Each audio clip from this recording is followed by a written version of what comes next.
Justice అనేది silence తో రాదు. అది చెప్పట్లా.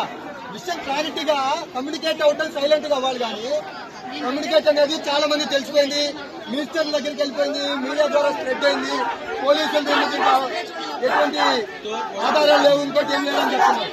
అది ఉందా లేదా